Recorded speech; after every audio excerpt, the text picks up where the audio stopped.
Get it to you next week. You guys ready? Just a reminder, if you can please silence your cell phones. Coach will begin with a brief opening statement, then we'll go to questions. If you have a question, please raise your hand. Coach, whenever you're ready. Obviously, really satisfied with the Western Michigan win in a lot of departments. It's fun to finally get a win back in the Dome, to be 1-1 in the Dome with an opportunity to be 2-1. We're playing a very good Holy Cross team. Coach Chesney's in his second year. He's done a really nice job, and those guys are getting better.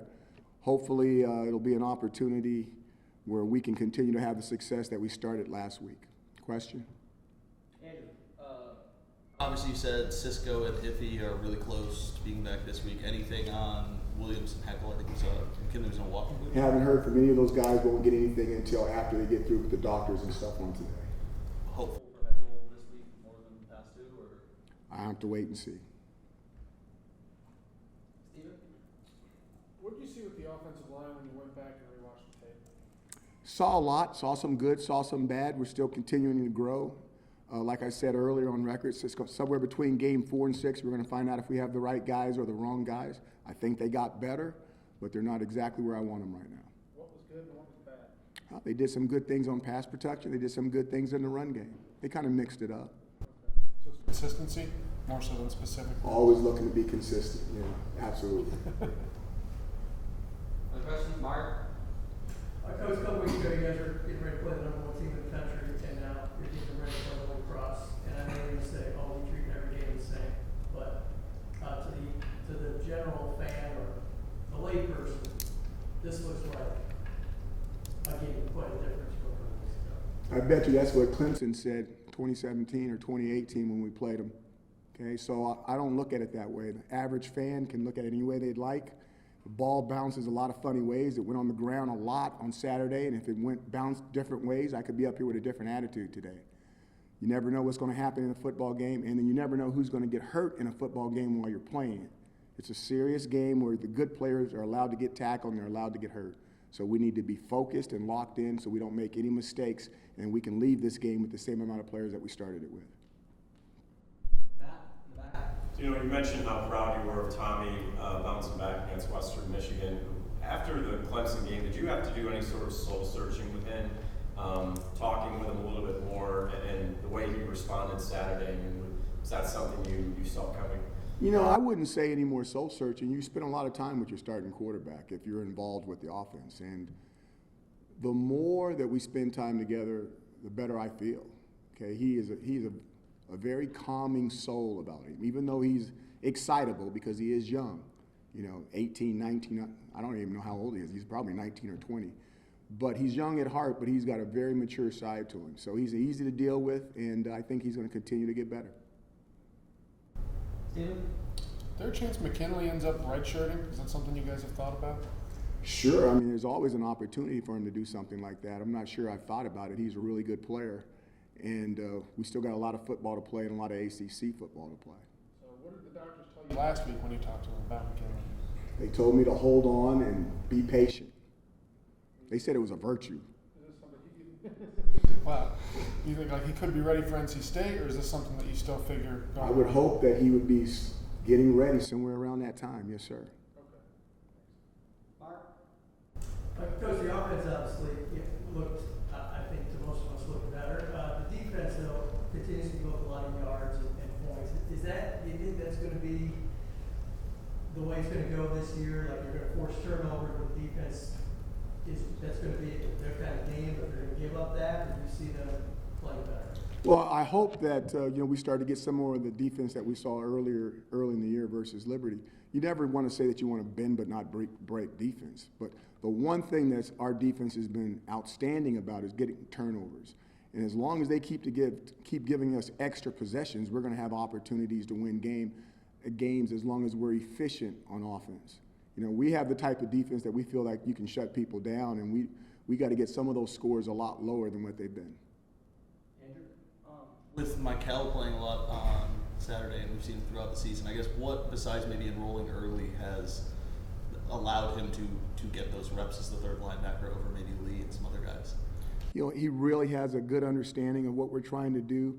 He's really came in a very specific package. And because of that, he's only got to learn a small portion of what to do. And he's been one of our more physical guys during two-a-days in the spring, and that's why he's had that opportunity. Just like we've talked about with the offensive line and other positions, somewhere between game 4 and 6, we're going to find out if we've got the right guys or not, and then we're either going to stay with the guys we got or we're going to make changes and go with other people. Did you see that sort of athleticism, physicality, and think like he's a guy we got to get on the field or he's ready? Like when you saw it, or was it sort of put him in a game? No, I think it was something that we say, hey, we got to get this guy in the game. It's something that we want to see what it looks like on the football field because we've seen what it looks like on the practice field. Matt? 18 straight games with a takeaway dating back to last year. Have you ever seen anything quite like that, or been a part of a defense that's been able to do something like that? If I can't remember it, and I've got a lot of memories. It's really exciting time, and if you're a fan, to know that that defense is going to go out there and find some kind of way to get the football it's got to be really, really cool. From a guy that's on the offensive side of the ball to have a streak like that is really impressive. I'm glad from an offensive standpoint that we finally stopped our streak with the interceptions part of it, but it'll still be good to go into a game and come out of a game somewhere in the future, hopefully, where we have no turnovers. That would be a really cool thing. Mark? You're on fire today, Mark. A lot of questions. A couple weeks ago, you talked about ETN being an NFL guy in college football. When I watch Tristan Jackson, I kind of think that Who? Tristan Jackson, the catches he made, the plays he made in that third quarter Saturday. Can you talk about what kind of special talent he is? I think we have a really good group of wide receivers. Okay, and I'm telling you, between him and Taj and Sean Riley and Nakeem and even the tight ends, look what Hackett did. I mean, I think we've got a good group of receivers, and that's not counting the backs and what they do for us out the backfield, short routes and screens and stuff like that. To just pull one guy out and say he's the guy, not ready to do that yet. You're going to have to do a lot more, and then you're obviously going to have to do a lot more against better competition. Because when you do it against the best, that means you can do it against anybody. Brandon? You mentioned earlier that you saw a lot of good in terms of pass protection from the offensive line this past week. When it comes to picking up things like blitzing schemes, how do you think the running backs played a role in sort of that improvement? Running backs are everything. Those running backs are a part of it. If those linebackers are coming and they bring enough of them, the line can't block them all. The running backs have got to get the other ones. And the big thing about that is normally those running backs are maybe giving up 10 to 20 pound difference with some of the linebackers, and they've got to be tough. It's a Pinto going against an SUV, and you got to stick your nose in there, and your radiator may not come out right. Okay, but you've got to go in there anyway because you're protecting the quarterback. So those guys they play a big role for us, and our backs, when they target correctly, they do a nice job of blocking people. Steven? What was it kind of like to look back on Antoine during the game? I think he made a couple more plays than I realized watching it live after kind of all he's been through. Like, what was the human side of it to see him make those plays and then still suffer? I'm always excited for Cordy.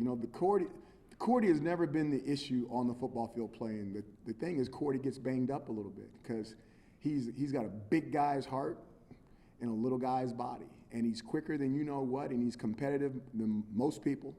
One of the most competitive people I've ever been around. I told you, my first year here, we moved spring ball up because Cordy's in the indoor doing the old drills from the old staff, and I didn't know who he was. I just walked into the indoor, and I'm like, there's some guy out here practicing at 6 a.m. in the morning, and he's doing all the wrong drills. We don't do any of those drills. And I asked who it was, and they told me, oh, that's Antoine Cordy.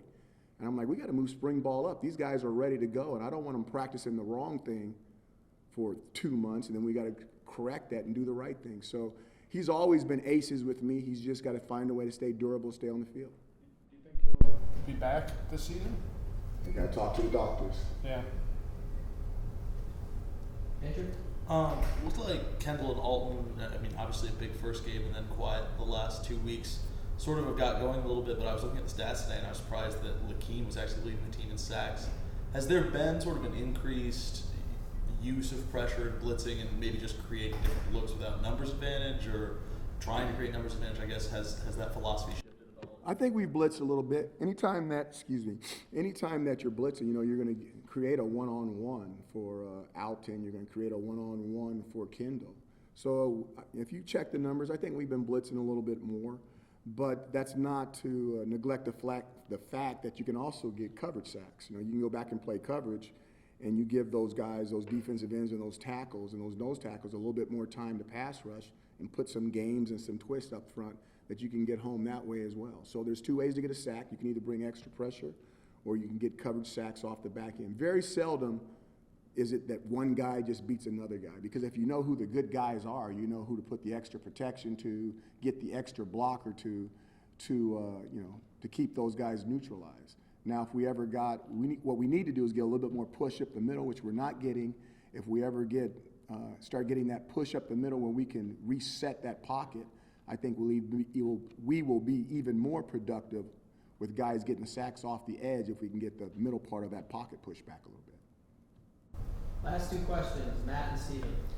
Do you know, Saturday's win, did that create the positivity this team, so desperately needed after the previous 2 weeks? Do you feel as though, everyone's really optimistic now, given the fact that, things have turned around, the offense has looked better, the defense came up with stops in timely situations? Do you feel like that positivity is back in the building again? I would hope that we didn't get too down because we had 2 losses.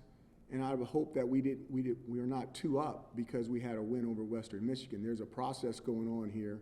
We've talked about it from day one. We've really had a more difficult road to hoe than what people are giving us credit for, to take a team for 2 games on the road, regardless of who you're playing, and then come home for the quarterback's first dome start in his career versus the #1 team in the country that hadn't lost in 2 years.